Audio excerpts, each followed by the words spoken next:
Well, dear participants, welcome. This is Antalya Bilim University's organization, and this is School of Tourism, and the second meeting live event of School of Tourism for foreign prospective students. Welcome again. If you are watching us right now, please just ask your questions. You can see that there's a question and answer part in the screen, so ask your questions. If you are watching this video on YouTube, which means we are not live anymore, but you can still write down your questions and you will see an email address so that you can send your questions to us. We will be pleased to answer them. Okay, let's start with the speakers. From Gastronomy and Culinary Arts Department, Dr. Çağla Çavuşoğlu Mackenzie.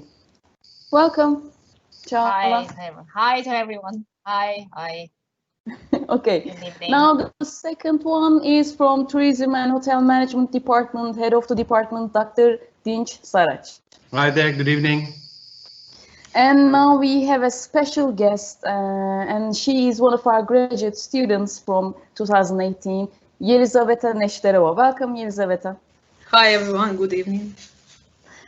Okay, now back to me, and let's start with the first question, just a simple one, and the first question goes to Çağla. Why study gastronomy? Okay, thank you. First of all, let me explain what is included in gastronomy and culinary arts. Gastronomy covers from everything, for example, soil science, which includes the fruit and vegetables, plants, how they grow, where they grow. Gastronomy also covers nutritional value of foods and food safety issues to cultures of countries and how this culture interacts with food. So gastronomy also covers from fine dining experiences to the study of specific chemical manipulation of, for example, food flavor. For example, while frying food, building up flavor and color changes via Maillard reactions. So as you see, gastronomy goes beyond cooking. So the main difference between a typical culinary degree and a gastronomy degree is that in gastronomy you're heavily involved in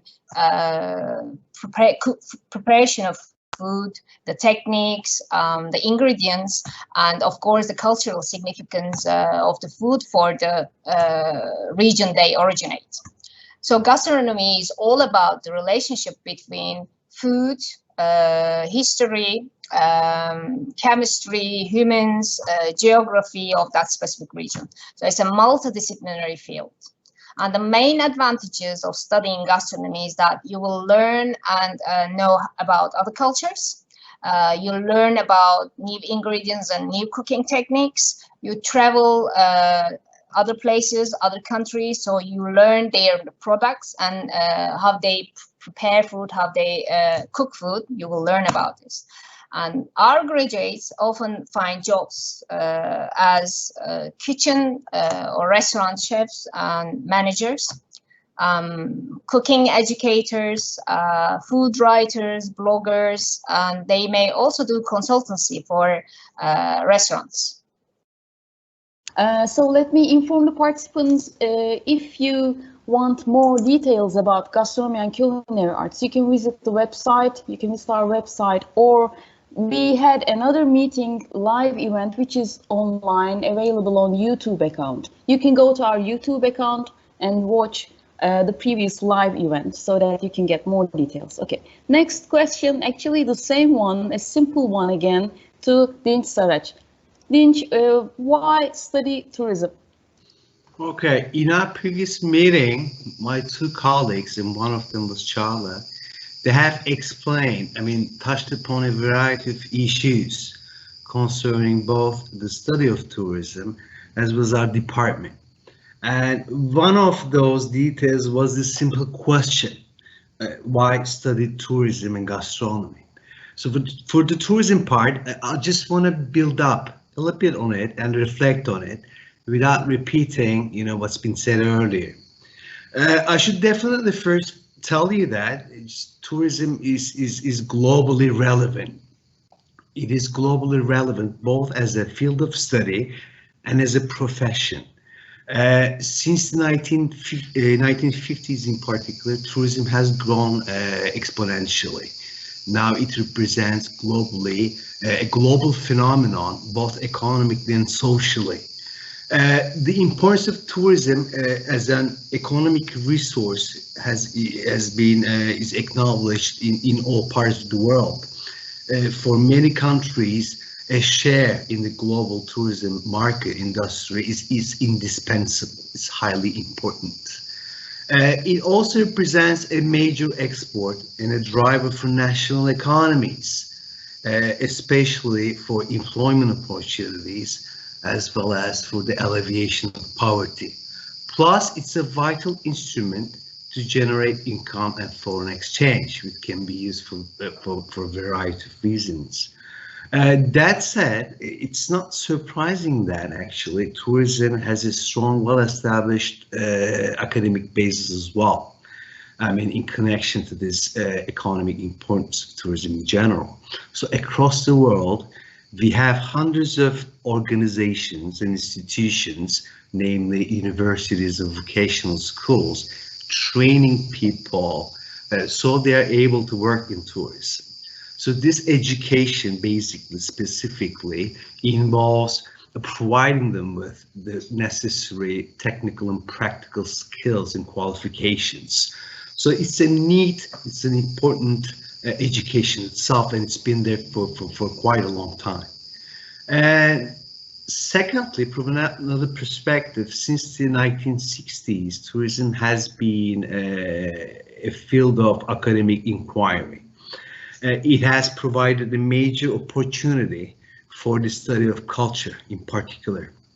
It involves, why? Because tourism involves interaction between people and their environment.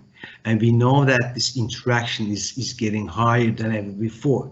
Why? Because we have more people, excuse me, traveling, and we have more interaction between people. So that's something considerable from a study perspective.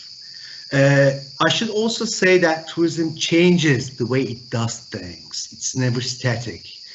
Although much of tourism concentrates on natural areas and material expressions of culture, it uses a variety of products, such as the past itself, local ways of life, traditions, festivals, food, music. These are all among the wide ranges of products. So from an education perspective, we need tourism to understand this, how this field flirts with this variety of products and what kinds of impacts emerge out of this. This is part of the tourism education as well at a theoretical level. Without further ado, I just want to change the pace and direction of this meeting a little bit and get Yelizaveta involved. Let me say a couple of things, and she'll take the microphone. It was 2017, if I'm not wrong, February 2017, when I first met her. And that year, I joined the School of Tourism, to teach on courses related to cultural issues, as well as history, archaeology, environment, and so on.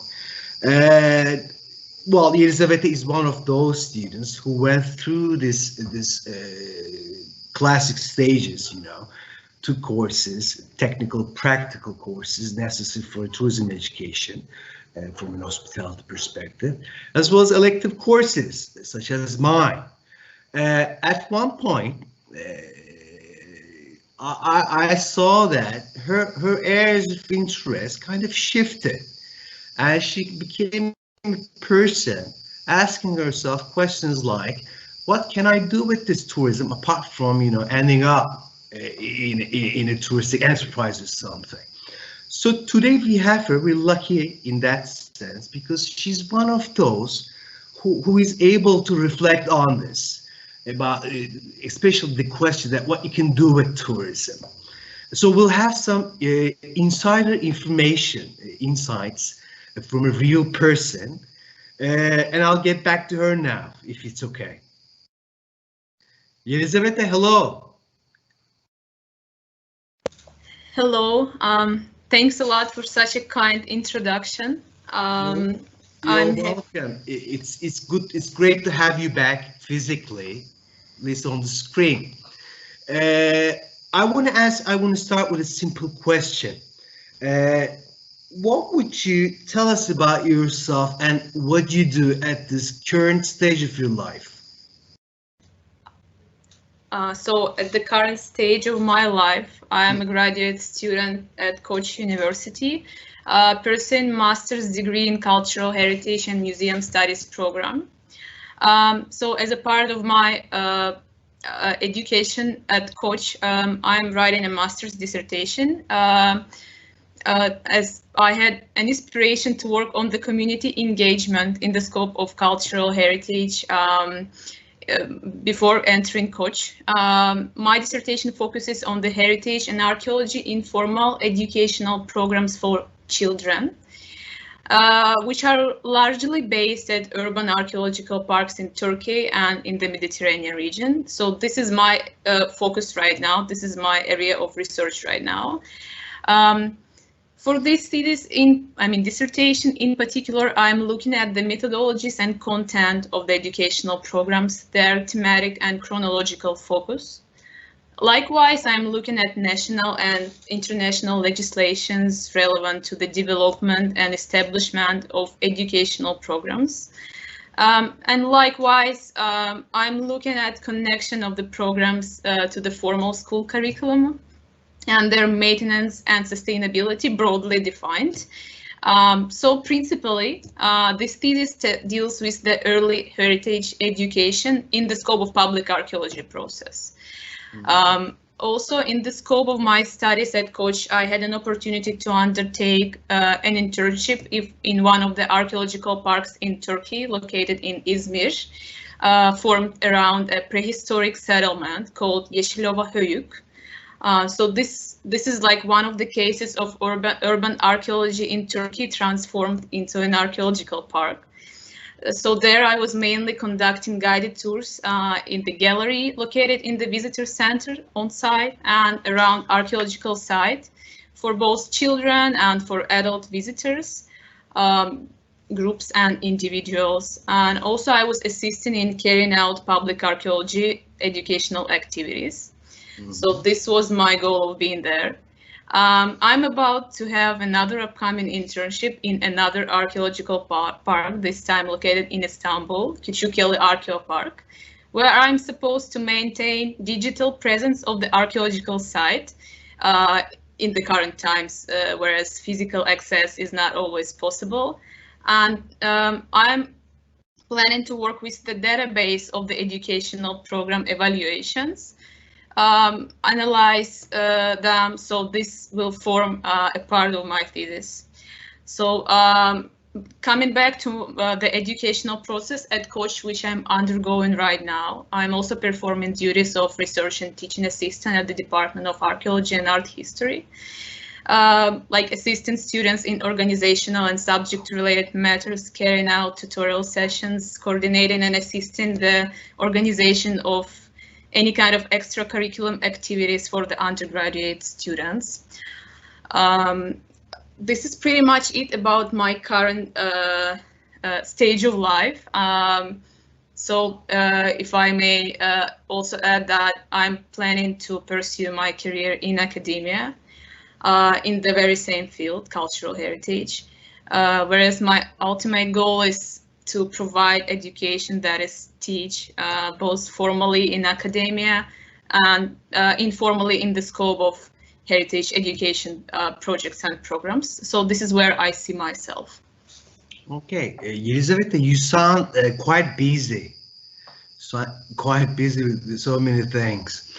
A simple question again, but now it's more intricate. I'm just wondering, what did it take to make such a decision? I mean, a career. I mean, to form such a career path about what you're doing, at this stage, and what kind of benefits have you noted by studying tourism? How would you relate those things when it comes to your career?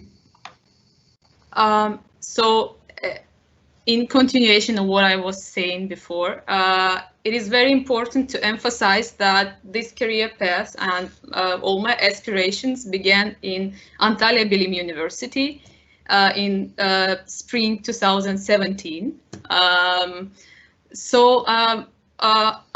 a living testimony to the fact that the program of Antalya Bilim University gives an opportunity to find your own path and yourself, define your research interests, and also develop skills that comes in hand for the future career, like whether you're considering a career in academia or in industry, as we say. So the program covers broad range of subjects, and one of those subjects broadly defined was cultural heritage. I feel that career in tourism can open so many doors to one. So this can be anything related to gastronomy and culinary arts. This can be related to cultural heritage. This can be related to any kind of museum studies. So business administration. So like tourism is multifaceted. And like at certain stage of my education at Antalya Bilim, I decided to pursue my career in the field. Other than hotel and hospitality management, that is cultural heritage. Cultural heritage and tourism are inextricably linked to one another at whichever point you look. So they're always going hand in hand as academic disciplines and in life in general. So yeah, I have developed interest and passion for cultural heritage and archaeology when I was taking heritage studies related courses taught by one of the professors of the department present here, Professor Dinç Saraç. So I can give some of the titles of the heritage related courses that are taught in Antalya Bilim University and that actually inspired me. So sustainable tourism, destination marketing, Anatolian civilization class, special interest tourism, foundation of leisure and recreation, and so on. So I've learned a lot about cultural heritage and site management in Turkey in those classes, about principles of sustainability and sustainable tourism in particular, about nuances of cultural tourism patterns, problematics of destination and place marketing as well, and about community and public interaction with the heritage. So maybe the last one would actually affect me the most. So this served me as a basis for my career, I would say. Surely my preparation for my current stage in my career right now involved extensive reading and research on my own as well. Yeah, the support and the mentorship that I've received in Antalya Bilim was very valuable. And the background which I've received in this department helped me a lot in my current education process as well. So this is an important thing to mention, I guess. And I feel that maybe nothing is more related to tourism, but like cultural heritage, in my opinion. Elizabeth, thank you. That's it with my questions. Shala, do you have any question? It's muted. Sorry, I muted myself. Okay, can I ask a question to Elizabeth? Thank you for sharing your experiences with us this evening. I took some notes. So let me ask you a question.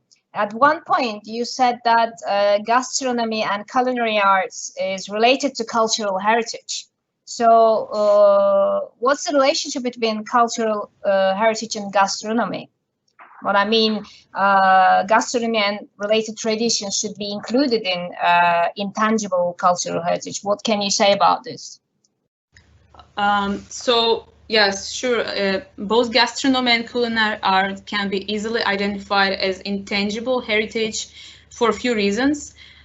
First of all, food is a part of local identity. So culinary traditions of particular region may help to discover local identity and embrace sense of the place in a better way.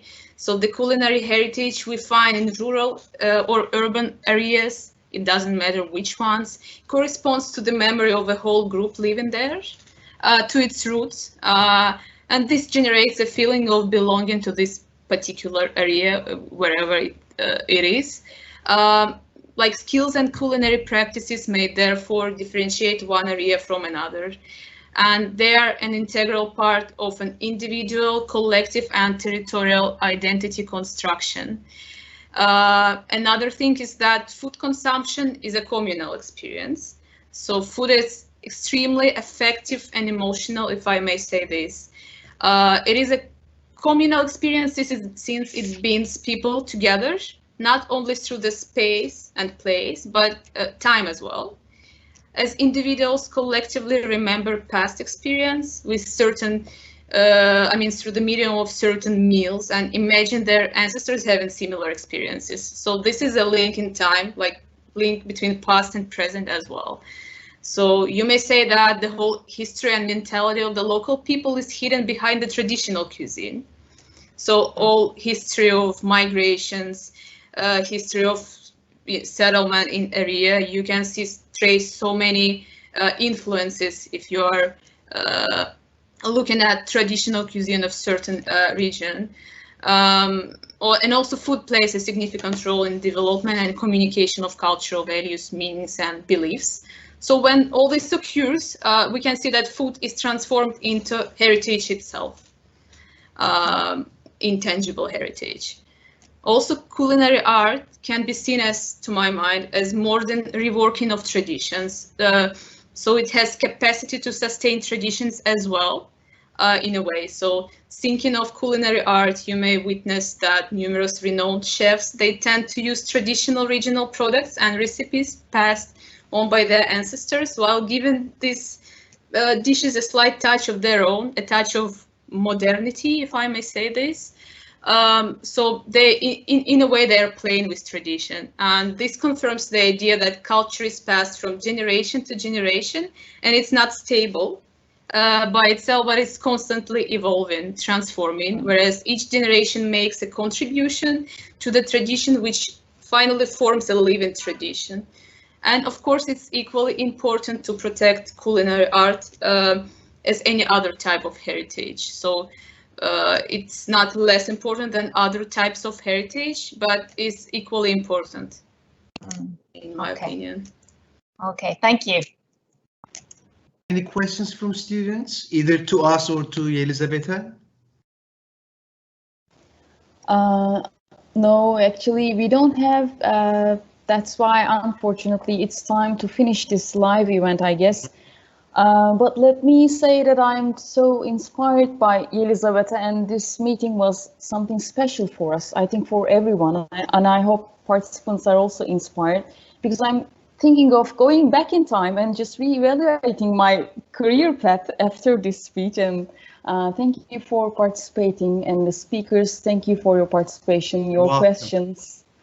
And if you missed the video, again, we will be online. We are available on YouTube. We have Instagram and Facebook accounts also. You can just follow us. Okay, good night. Have a good night. Bye. Bye, Elizaveta. Good luck with everything. Good luck, everyone. Bye, Elizaveta.